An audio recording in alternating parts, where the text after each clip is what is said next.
Nina nifuna ukufunda mkhulu, fundani. Isihogo asikho. Lesi esisatshwa ngabantu esenze abantu kuba baphile leyo mpilo abayiphilayo.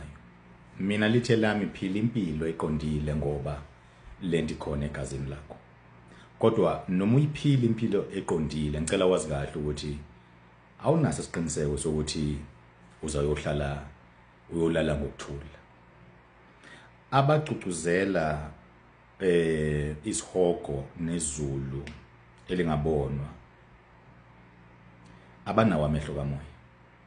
Noma ngawubani othi unawo amehlo kamoya, kwamele abone ukuthi ukukholwa kwakho, ukuziphatha kahle kwakho kuyi-useless emehlweni omthakathi.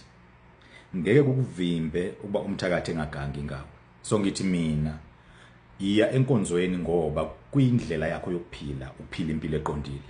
Hayi ngoba indlela okubalekela isihogo. Ngeke usibalekele. Kwamina engikhuluma phambi kwakho, uma ngahle ngilahla iside ngidlule emhlabeni, bongithatha labo manikiniki. Kunabantu abavuka insuku zonke bezikhandla ngokuthi mhlambe bezikhathaza ngokuthi singathwala kanjani ngalo muntu.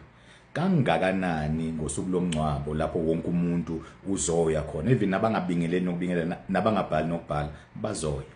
And iqiniso lithi akekho umuntu oya esihogweni lesi sombhalo, kodwa umuntu uya esihogweni leso kuthwetshulwa naleso kujesiselwa ukuthi mhlawumbe wenza izinto ezirongo emhlabeni, ejeswa ngenye indlela not lena esiyisabayo emhlabeni.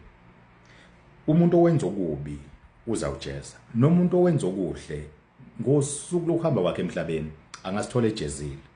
Then bese uhlala phansi uyabheka ukuthi lesizwe ngiyosisiza kanjani, ngoba kwamele singithuke mhlambe for 3 years siphikisana nento engiyishoyo ngoba kasiyiboni.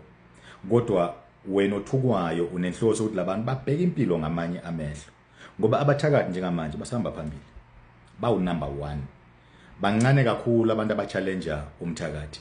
Abathakathi bawu number 1. Ukuthola nje umthakathi uhlale naye phansi akuxoxele. Hayi thina umuntu siyamthwebula engakancwatshwa, bamthwebula umuntu engakancwatshwa. Bamthwebula umfundisi engakancwatshwa. Bayithwebula inceko ingakancwatshwa. Then hlala phansi ke manje ubheka uma ngabe konke lokwenzeka kanti ukholo nokuzinikela kuqala nini kungivikela, uyosala ungenampendulo, ngoba bazawushaya izandla ngosuku lwakho lomncwabo bathi usezulwini, uhlezi nobani, kanti lolo suku lomncwabo luqinisekisa ukuthwebuleka kwakho. Hayi, ngiphinde usuku lwakho lomncwabo